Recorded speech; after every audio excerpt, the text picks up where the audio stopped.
Hello, babies! Prontos para mais uma aulinha de história? Essa daqui é maravilhosa. A gente vai entender um pouquinho só, tá, da dimensão que foi o descobrimento do Brasil. Então, tem como título A Chegada dos Portugueses ao Novo Mundo. E que novo mundo é esse, hein? Eita, vou te mostrar agora. Olha só, uma aventura pela frente. Em uma viagem que se destinava às Índias, o capitão Mor, Pedro Álvares Cabral, partindo de Lisboa, capital de Portugal, comandou uma frota de caravelas e naus, que chegou ao nordeste das terras que hoje formam o Brasil. Legal, né? Muito massa. Eles iam para as Índias, gente. O local onde ancorou no dia 22 de abril de 1500, grava aí na sua memória essa data, tá? Está situado na costa baiana, hoje é chamado de Porto Seguro, lá na Bahia. Sim, foi lá na Bahia, Nordeste aí na área, né não? Havia um grande interesse que essas terras fossem descobertas porque elas já pertenciam a Portugal através do Tratado de Tordesilhas. Eu vou já explicar o que era esse tratado, tá? E o seguinte, quando tudo isso aconteceu, uma das caravelas voltou a Portugal, levando uma carta que Pero Vaz de Caminha, grava aí esse nome, Pero Vaz de Caminha, ele era o escrivão da frota, cada frota tinha um escrivão, que eles iam lá tomando nota de tudo que acontecia, descobriam o que foi que houve, a rota e tudo mais, então ele era responsável por anotar tudo e era chamado de escrivão, legal, né? Então todo o diário de bordo quem escrevia era Pero Vaz de Caminha. Também guarda esse nome, tá certo? Em muitas avaliações esse nome cai para saber quem é, o que foi, o que é que ele fazia, qual a importância dele, né? E ele foi muito importante, tá? Então, olha só. Pero Vaz de Caminha escreveu a carta ao rei Dom Emanuel sobre a chegada na nova terra. Eles chamaram essa descoberta, esse território aqui de Novo Mundo, tá? Cabral não foi o primeiro a chegar aqui, não.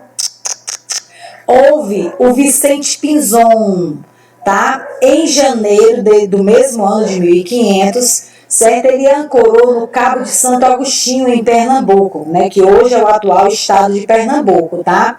Também teve outro navegador, coloquei aí para você, Diego de Lepe, também chegou aqui no Brasil, né? Não era nome, não era Brasil, mas aqui no Novo Mundo, no atual estado do Rio Grande do Norte, né? Eu estou falando atual para você poder se situar exatamente onde eles ancoraram. Então, antes do Cabral chegar aqui, ó, o pessoal já estava rondando aqui a área, tá? Veja lá. Olha aí os nomes, grava esses nomes, gente, é muito importante para a história do Brasil. E como o Brasil é Brasil, só que Brasil é Brasil depois de muitos nomes. Ele teve, no mínimo, 2 nomes oficiais. Cabral denominou a terra que havia chegado de Ilha de Veracruz. Grava aí, foi o primeiro nome que a terra do Brasil aqui recebeu. Só que logo depois, Dom Manuel não gostou muito desse nome, não. Ele mudou para Terra de Santa Cruz, segundo nome do território brasileiro. No entanto, durante 5 anos, aqui era conhecida como a Terra dos Papagaios, porque tinha muitos papagaios, muitos pássaros.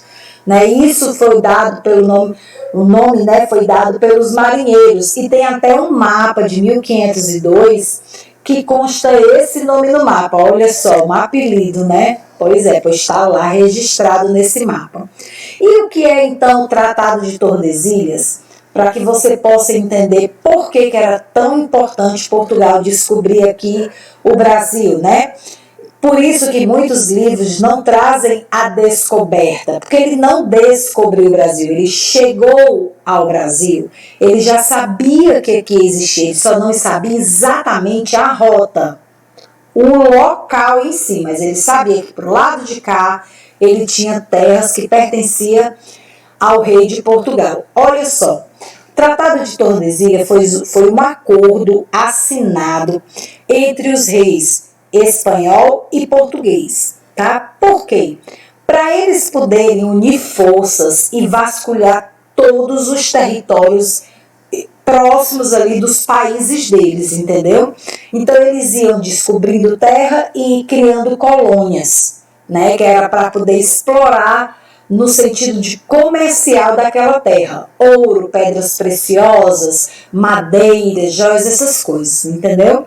Quanto mais riquezas para o país, no caso Espanha e Portugal, mais armas, mais navios de guerra, navios de expedições. Então, quanto mais, melhor para o lado deles, né? E iria ser uma potência de país. Então, o acordo era o seguinte, que a 370 léguas de oeste aqui ao da ilha de Cabo Verde seriam de Portugal. E olha só, de amarelinho aí o que é que pertenceria a Portugal. E olha só, de verdinho o que é que pertenceria à Espanha. Ele colocou aí um mapa para que você possa entender. E eu também coloquei aqui entre parênteses essa distância. 370 léguas, ela dá aí uma média de 1.786,37 quilômetros, tá? Só para você entender a distância, certo?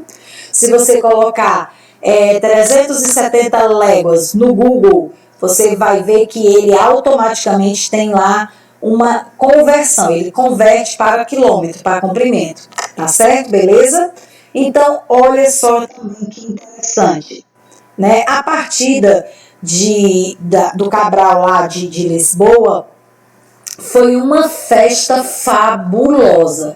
E isso estava tudo programado para o dia 8 de março. Era gente vendendo coisinhas para comer e parecia assim que era realmente uma festa. Né? Só que, gente, o pessoal da Praia do Restelo ficou assim, ó, de dedo na boca, porque não teve vento. E como as caravelas, as naus e a naveta, elas eram movidas a vento, né, a vela, né, com a força do vento, então frustrou aí a população de Portugal naquele dia, que o início dessa tão sonhada e famosa expedição, ela só se deu no dia 9, que foi o dia seguinte, 9 de março de 1500, certo? Isso saiu, olha só, 1.500 homens com 13 embarcações, entre elas as caravelas e as naus, aí diferenciando a quantidade de capacidade de marinheiros e tamanho, né? E uma naveta. O que é a naveta? A naveta é um barco pequeno, onde se concentrava ali os alimentos, que era para não ocupar espaço nos grandões. Então eles puxavam um barquinho pequenininho, né, não tão pequeno, tá? Mas onde ali ia a comida reservada, tá? A reserva de comida, tá certo? Então a naveta é isso aí, tá bom? Só que faltou vento, bichinho, tadinho. Teve que ir só no dia seguinte e a população não viu o início de uma das maiores expedições de todos os tempos. Não viu, não. Outra coisa que eu queria falar com vocês, que é muito interessante, que a presença de crianças a bordo naquela época era gigantesca, só que não era coisa boa não. Os pais, né, as famílias, por terem filhos, muitos filhos, tinha família que tinha 10 filhos, outra tinha 15 filhos, outra tinha 12 filhos, então antigamente as famílias tinham muitos filhos e nem todas, certo, conseguiam sustentar todas essas crianças. Então era normal naquela época dos pais deixarem, né, praticamente dar as crianças para os marinheiros poderem levar em suas viagens. Só que para os tadinhos dos bebezinhos, né, bebezinhos não, das crianças, que eu chamo de meus bebês, né, mas a vida era um verdadeiro inferno, porque eles tinham que ajudar a cozinhar, lavar banheiros, limpar o convés, costurar as velas quando estava rasgada, pegar muito peso, e se eles não obedecessem, ó, palmada neles. Era desse jeito, ainda era com vara. tá? Então eles sofriam muito e eles eram chamados de grumetes, que eram os ajudantes mirins, ou pajens, que eram os mirins, só que mais pro lado dos marinheiros, certo? Eles aprendiam a parte da navegação mesmo. Então a vida deles a bordo não era nada boa, mas era uma coisa que infelizmente acontecia bastante naquela época, era as crianças serem obrigadas a ir para essas viagens, tá? E como é que volta, né? Depois de entrar no meio mar, não volta. E assim, a gente chega com um pouquinho, né? Um pouquinho assim, bem pequenininho, da história da chegada dos portugueses aqui no nosso território, no nosso Brasil, beleza? Show de bola? Se tiver curiosidade, pesquisa mais, lê mais, porque a nossa história, ela vale a pena.